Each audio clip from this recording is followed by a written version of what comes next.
Another question is, we have been talking about struggles, no? Kanina as in caps lock struggles. And maybe another question is, how how are we able to survive those struggles, no, during that time? So ano yung mga ginawa ninyo na adjustments ba, um or whatever na types of adjustment just to be able to cope with the struggles na experience niyo dun sa area.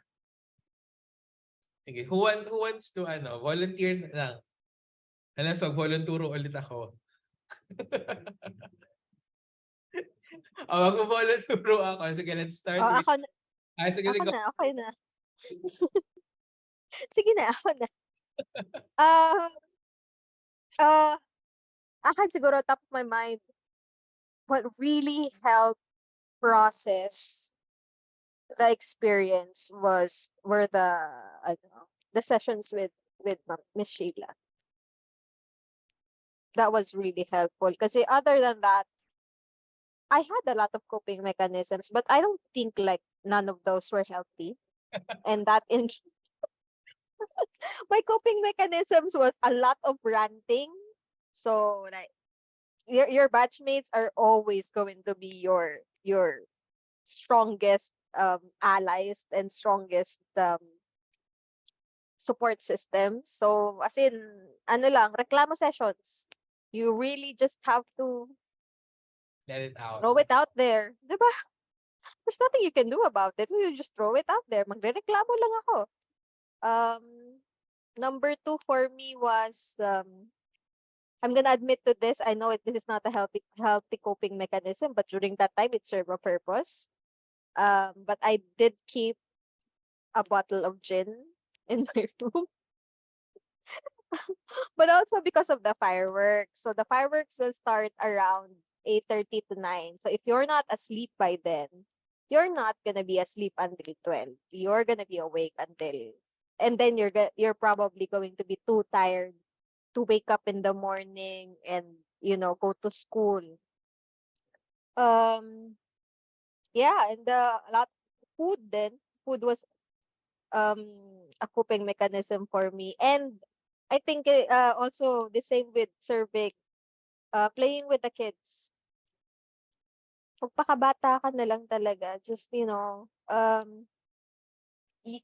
you see the, I don't even know what we call it. Yeah, I don't know if we call it injustice. I don't because we call it injustice, but for them it's normal. So no matter how much we say that that's not normal, we're just not supposed to be, for these people that has been what they've been living in, what they've been experiencing in their whole lives. So instead of feeling sad about it, feeling depressed about that reality, yeah, there's really nothing else you can do. You just try to have fun with the kids and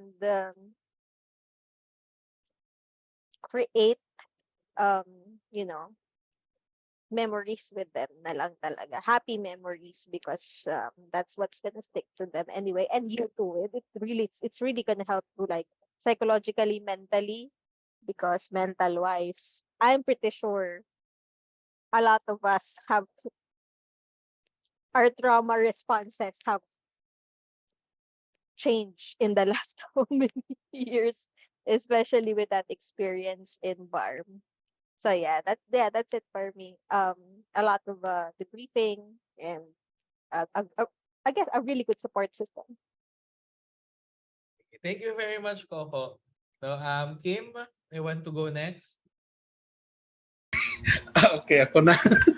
Okay, so, well, I just would like to continue yung mga sharings ko kanina. So, siguro, I would like to highlight these three things again. First is this fear, no? Second is the language barriers, no?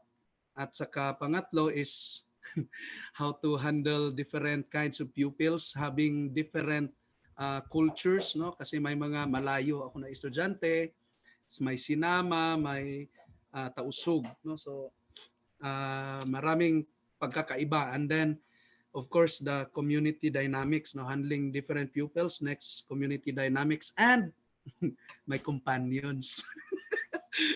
No, so, uh, so first thing first, yung sabi ko kanina, yung fear, no. So, pasalamat talaga ako sa MVP, no, na maliban sa pagpapadala sa akin, no, sa Tawi-Tawi, there's this yung parang counseling, no, yung with the yung sinabi ni Ma'am Coco kanina, with Ma'am Sheila, Ma'am Sally, gano'n, no? So it really helped a lot, no, and it created an open space for me, no, na meron akong maasahan kahit na malayo ako, no. So that's the thing, lalo na hindi kami nagkikita face to face, kahit sa Zoom, no, it's because of the signal. Kasi very poor talaga at that time. No, hindi ko alam, but at least now medyo ano na siya, bumabalik na yung magandang signal ng satellite doon. So, and of course, fear in the content of mga stereotypes, biases, prejudices, no. Medyo mahirap, no, mahirap ko i-process, no, sa sarili ko kung paano nga ba ang to live with this distinct kind of community, no. Yung parang meron silang sariling ano talaga, cultures, dynamics, ganun. So that counseling thing really helped me a lot, no? And then so the next thing is yung sinabi ko na language barriers, no. I truly struggle a lot for that. So, paano ko na-overcome ito, no? So, first, I love to be present. Mayroong mga moments na like yung magkain, no? That's a moment na kasi andyan yung mga members, yung mga host family. So, it again paved the way na, okay, ito yung ways of interacting ko sa kanila. I just listen to them. Kahit sila mismo nahihirapan man sila mag-explain in Filipino, in Tagalog, no, but at least we have that medium, no. And then from time to time, I'm learning from them, no, kasi alam mo naman may mga whispers pa yan, no. Kahit kumakain, kung sila lang, tapos may mga words na hindi nila masasabi. sila lang, tapos nagtatanong ako every time may marinig ako, no. So and the children, no, the children became ano talaga, nakakatulong talaga itong mga bata to learn the language, no. Kasi nga yon, one time I had this, kasi I'm handling grade 3 and grade 4 classes, no. So ginamit ko ang isang estudyante ko na translator kasi naintindihan niya man magtagalog, no. So in order for me to relay my instruction to the class, siya yung nagtatausog, no. Kasi in that community, no, is tausog man ang common na language na ginagamit. So until then unti-unti akong natuto, no, with a simple lumabay pa ako, assalamualaikum, like that, no, to the classroom instruction, no. And then it gave me the way na mag-communicate doon sa community mismo itself, no. So I've got the chance na like kahit na magdala ka lang ng noodles, ganyan, distribute mo doon sa kanila. Alam mo, in return, very touching sa akin, sa part ko kasi, pag binigyan ko sila one time, binisita ko lang, no? Doon banda sa grassland, Ma'am Ray, no? Yung mga communities doon papunta ng grassland. So, the next day, nagko sila ng mga okra, mga string beans, tapos dumaan sila sa madrasa. Sabi nila, nasan si Teacher Kim? So these people will really not forget the good things that you've done, no, to them. So, hanapin ka, ayaw. Every now and then, pag hindi nila ako nakita, tapos iniwan nila doon sa madrasa, every now and then magtatanong, kahit mga bata, teacher, si mama nagpasabi na nag-iwan daw siya doon. Kaya I love to once again, okay, I love to visit them and tell them personally na thank you so much, shukran, no, for that. No, so kasi parang I felt in there, no, in the context of my formation, this kind of ministry of presence, no, this kind of ministry of presence, parang mas na ako doon mas na-established when I volunteered, no, for that during my volunteer year pala, no. So that's one good thing, no? That language barriers. And uh, I'm happy to learn their language, no? From time to time, pupunta kaming tawi-tawi with si Rui. Kung makausap ko sa kanila, naiintindihan ko sila, hindi niya ako maano. So ganyan, no? So my perks, perks. But there's a little sacrifice on my part naman, no? To learn that. So I'll have to bring with me my notebooks, my ball pen, ganon, no? So lalo na ako a kind of person na pen and paper talaga ako always. No? So I learned their language in that, we say hard way, pero at least I learned that. And then struggling to handle these different pupils, no, community, no, part na doon yung language nga, no. How I overcome it is I really have to learn their language. And then itong community dynamics, no. So iba-iba ang culture, no. So culture has many faces. So there are times na pag kumakain, ang tagal matapos. Mas marami ang chika, no? Tapos marami ka pang uubusin.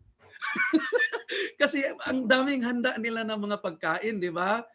So I guess Ma'am Ray could really relate to this kasi tas ang tagal ng kwentuhan, no? So a person na ako na na-train doon sa seminary to really manage my time, no? Very structural. No? So like okay, 30 minutes of eating, ganyan, tapos go back to your room and do your chores whatsoever. Pagdating ko doon, nako, isa yon sa mga naging discomfort ko. No? Na paano ba ito? How should I stop them from ganon? Lalo na this first 3 months, no? Honeymoon stage talaga to eh. Parang diyan talaga lahat yung mga kabuuan ng mga experience, no? Tapos ang lahat ng mga katanungan, no, that I'll have to answer, ganito, ganyan, no? And then hindi ko halos ma-balance kasi I'll have to, the third thing, I'll have to balance my relationship with my companion, no? Me as a person being madaldal, yes, madaldal ako, but if there's a set of time that I have to stop, I really have to stop, no? Ganyan. Pero pagdating sa mga kasamahan ko, no, tatlo kami. So there's a kind of parang clash, no, from within na nangyari, no, in between of us, no. So parang nagkaroon ng conflict kasi silang dalawa, that was their first time to teach, no, as part of the ministry year, but that's their first time to teach. And then ako with my own experience, I would like to lead them, to guide them to kung paano gawin ganito, ganyan. So hindi talaga mawala talaga yung mga like a kind of parang merong competition, ganyan na, si Teacher Kim, ganyan. Alos yung mga, kung meron sila mga problema, doon kay Teacher Kim, tapos meron man kaming administrator, ganyan ba. And then our admin, yung para bang, di ba, na-feel ko talaga yung, sir, kayo nang bahala dyan, sir. Yung mga ganyan na bagay ba, na, I'm supposed to be teaching here, not administering the institution, my God. So ganyan ang mga experience. So, but I really have to go through with that. No? And that's a kind of struggle na, paano ko ba na-overcome ito? No? So, thanks be to the listening ear and heart of our administrator doon. No? Sinabi ko sa kanila na meron kaming conflict, ganito, ganyan. So they listen to me and they also listen to my companion. Now, until such time that we gather together and let's make peace with one another. And that's very beautiful. No? And that's very beautiful. Merong there's a phase of peace, no, in that kind of experience. No, and then of course with Ma'am Sheila and Ma'am Sally, no, that really go through with us. Kasi nangyari to like parang 3 months before or 4 months before mag-end na kami sa program. No? So see that's a kind of challenge that we have to go through, but because of that kind of conflict, no, parang mas na-strengthen, no, and I was na-strengthen yung bond relationship with the community, with the host family, no, ganito ganyan, tapos with my companions, no, and with my pupils, no. So sa ganyang bagay, no, there's really this kind of makatotohanan ang tema ng MVP, no, in my voluntary experience, no, that to become a Madaris volunteers, you really have to have this heart with compassion, no, or a compassionate heart. a courageous heart, no? And you have to build or establish connection to one another. So that's MVP, no? Compassion, courage, and connection. Thank you. Thank you very much, Kim. So, ano niyo na po talaga no, kung bakit siya ang Madaris and LGU Partners Coordinator.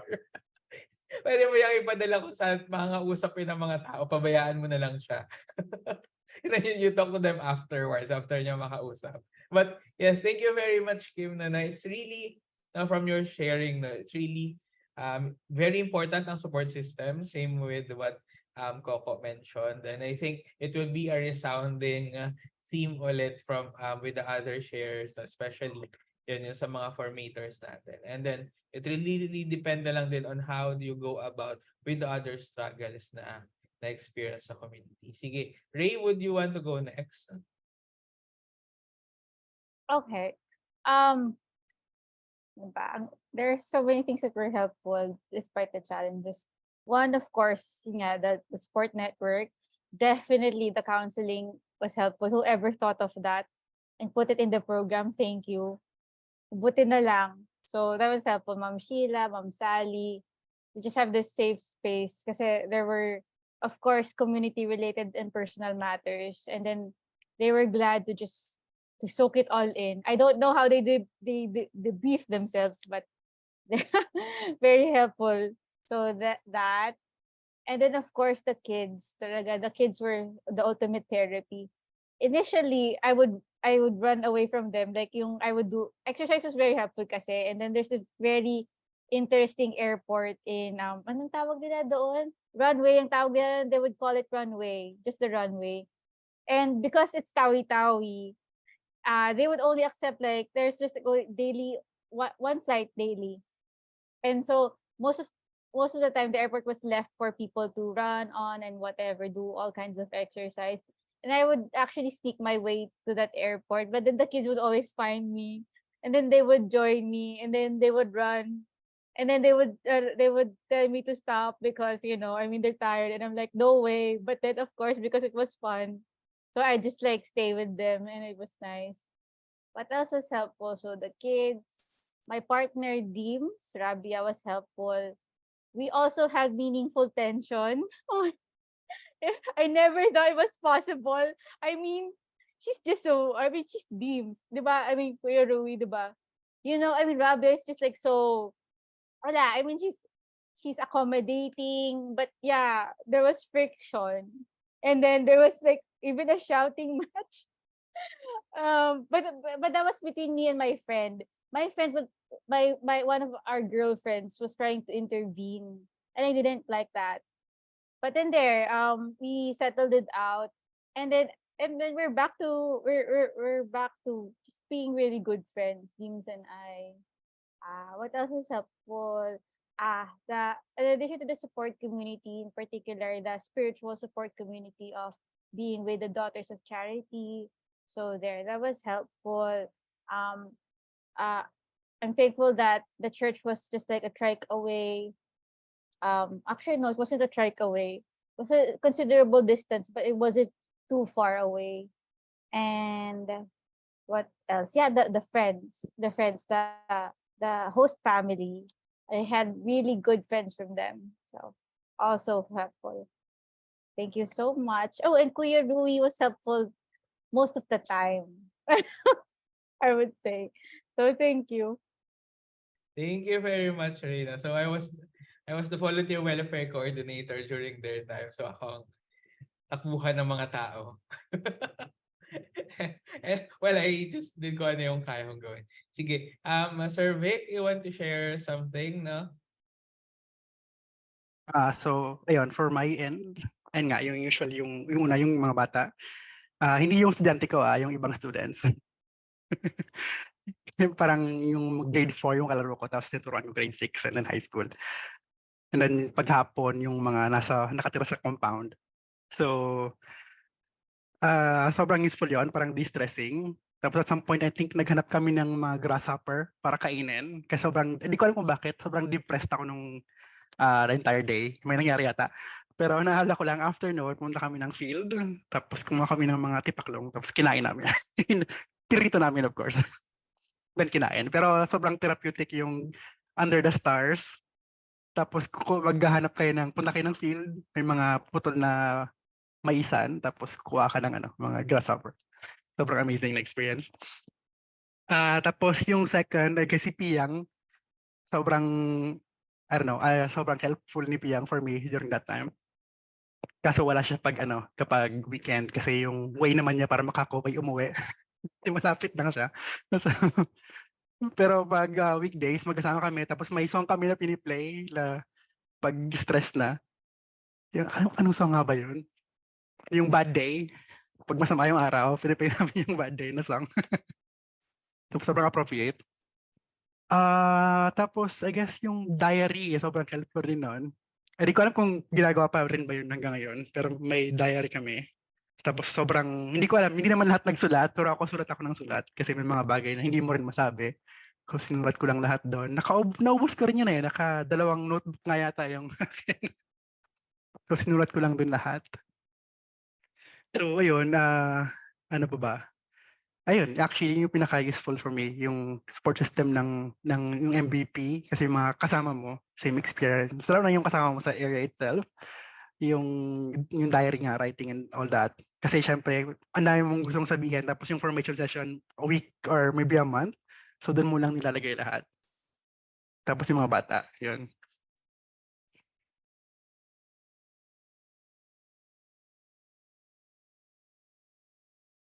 Okay, Sir Vic.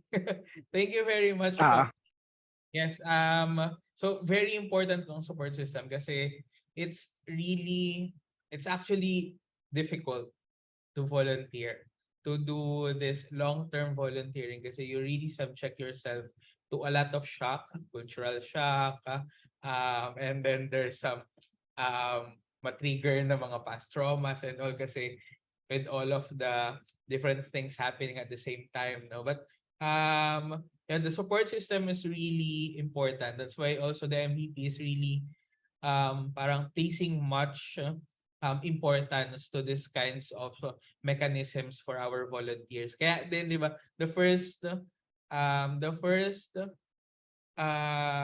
monitoring session was at around the first 3 months kagad kasi we know that that's the crucial time for a volunteer. After that, if you survive the first 3 months, most likely you would likely survive the whole term na ulit. But yeah, for me it's also the same, the support system of the for me Taurus. And then now we actually did in a way institutionalize the journal writing exercises. So we now actually requires the volunteer to submit journal writing exercises just for at least for us to make them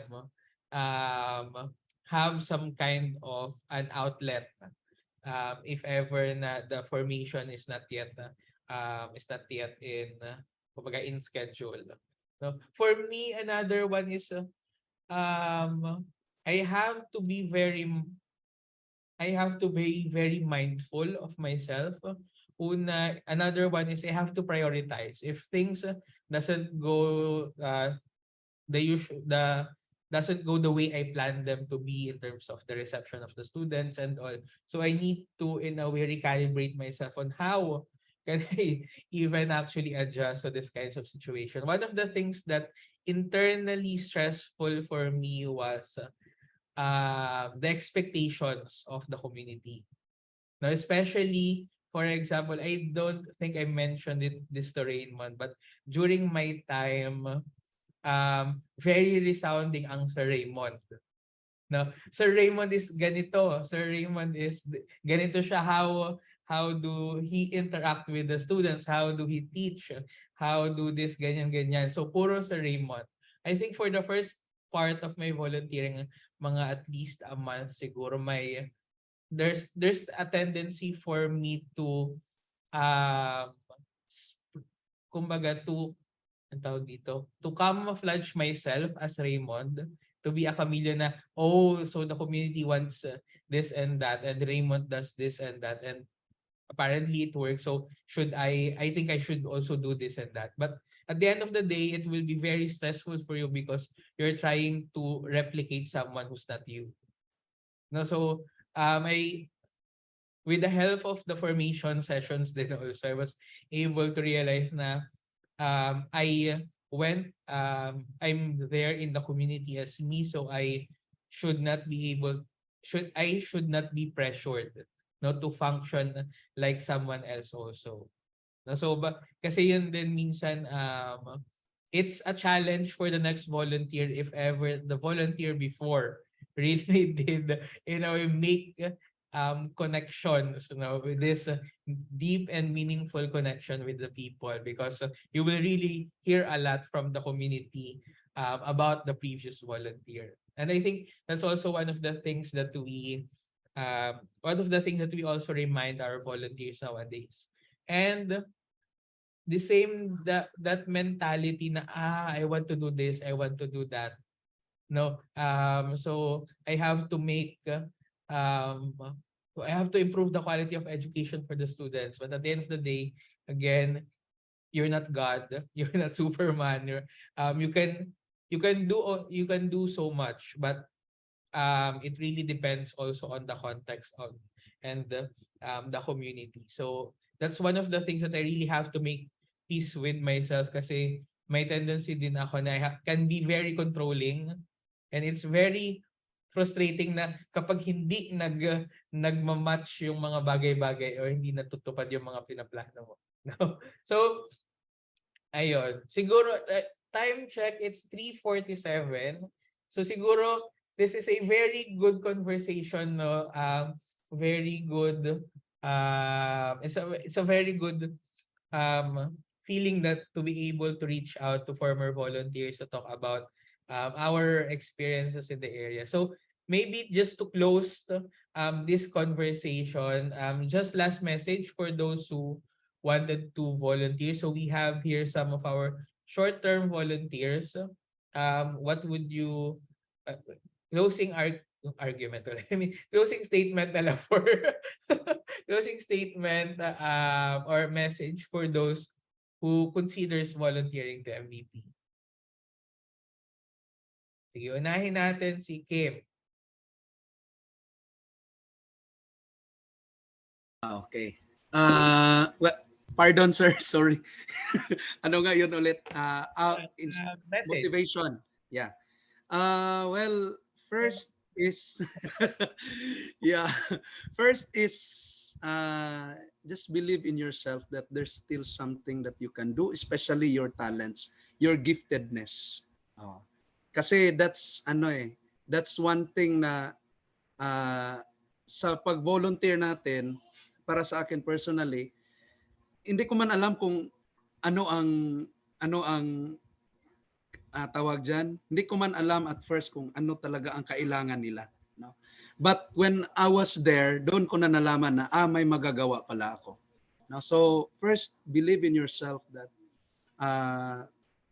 sa kahit anong paraan, no, we can always be of help to someone. Kasi yun naman talaga yung parang nakita kong essence of volunteering, service, no? It's to serve one another, it's to serve others, no? So, and basta kung hindi mo kaya, well, of course, you're not forced to do that. No?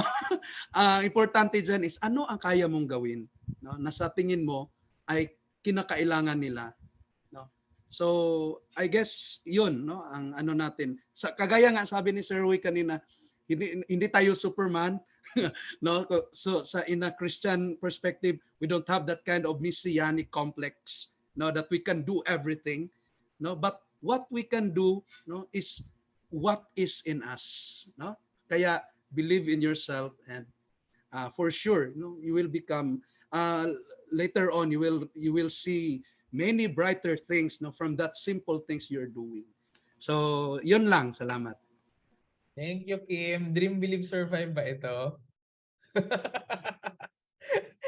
Thank you. Sige. Sir Vic? So, message to sa mga mag-volunteer, no? Di ko alam actually. Just go for it. I mean, if mahirap din mag-expect. So, I mean, pagpunta mo doon, di mo rin alam. Or kahit sa siguro yung ano ba yung gagawin nila? It's like gagawa ng pub mats or something? Yeah, well, in general na lang siguro, no, for those who, in a way, thinking of volunteering, may it be small or big, or short or long term. Yeah, I mean, for me, ang gumana was like, well, siguro dahil mahilig ako mag-research. The first few things talaga, first few days ay nag-observe lang din naman ako. Kasi di mo rin alam ang gagawin talaga sa start. Kahit siguro gagawa ka ng mga promotional materials, hindi mo rin alam at start. Pero okay lang yun, it's fine. Kapag hindi mo alam gagawin, that's absolutely okay. Ganoon naman ang start struggle. And then eventually, makuha mo rin yung tempo, kumbaga, on how to do it. And in your own way. So, yeah, I mean, medyo scary siguro kapag hindi mo alam, pero that's part of the journey. So just welcome mo lang yung part ng journey na yun and just go. Thank you, Yeah. sir. Sige, Ray. Yeah. I guess. Oh my gosh, this sounds cheesy, but following the heart. I mean, we shouldn't take it for granted. Neither should we like undermine the value of it, because honestly, as we follow our hearts, it's it just so happens that it might sound as if you're doing it for just your personal reasons, but really at the end of the day, and then if we do believe in in the bigger plan, in someone who is a magnificent writer of our stories, a designer of the world and all, things will fall into place as we trust our hearts, that I believe we all have an inclination for adventure, like any chapter of our lives. It's worth listening to, and of course trusting the goodness of people, because really um I've there's no shortage of good people. You just have to believe, because you will find them. And yeah, and you'll laugh with them, and um you'll you'll you'll find the meaningful problem of good problem of being humbled, in understanding that people do that you are really meant to be a blessing, or like a source of joy to others as well, in addition of course to your own self and to those you love already. So yeah. Thank, thank you very much, Ray. Coco? Well, I'm not gonna take credit for this because this is actually something that was ano ba, suggestion, recommendation, advice. This was the advice that was given to us because during our time, well, we were the first batch, so we had no one to look up to. So we sought the help of Jesuit volunteers who were Davao based. And this was one of the things that they said. So we had a session of sharing with them, a lot like this, but it was, face to face. So a lot of crying, a lot of emotional outbursts, because it was like, I think, a few nights before we were going to be deployed. And it just so happens then that the person who said this was also a very good friend of mine. Um, and she said that you have to find your why and stick to it. So it really doesn't matter what your why is. I mean, to hell with what other people's whys are. Trip nila yon, trip nila yon. Whatever your why is, you find that, establish that now, and you stick to it. And that's going to, something that you're gonna have to hold on to when the going gets tough. So yeah. And siguro ano lang din, how do you say this? Like, from me, a recommendation, I assure you that this experience is going to be one of the best in life. For me, it's a story that I've never stopped telling, regardless of a lot of other things that have happened. Because I'm not gonna lie, my story with MVP was put on a halt because of heartbreaks, of other things going on. But until now, I still tell the story because it was just that significant, and I'm happy that when I get to go to the communities, I still they validate that my significance to their lives is mutual. So yeah, so that's it for my end. Yay! Thank you very much, Coco, and our other volunteers who are here. No? So yes, it's a resounding. Just follow. I'm going to build up from what Ray has said. No? It's really ang isa naman na sinabi sa akin before na I really value was may your decisions be a decision made out of love and not out of fear. Kasi may, especially for this kind of engagement, for long term, maybe short term or long term, we have this fear of, will I measure up to the expectations, or will I really be able to give something into the table, to give something new, no? But as long as you put your heart into it, and then yeah, you're why. Kaya very powerful ang ano to, ang commercial ng Nescafe na para kanino ka bumabangon, no? Kasi at the end of the day, babalikan at babalikan mo talaga siya. Imagine the struggles, being in a different community na you will really have to question yourself, why am I even doing this? Why am I subjecting myself to this kinds of struggle and ganap sa buhay? No? So it will really take a lot on you. It will take a toll actually on you. But having that foundational why for yourself, not just for yourself or kung para kanino mo man ito ginagawa, no, it will really sustain you throughout the journey in volunteering, even at the start. No, sometimes for us nagbabago ang why when we started and when we finish.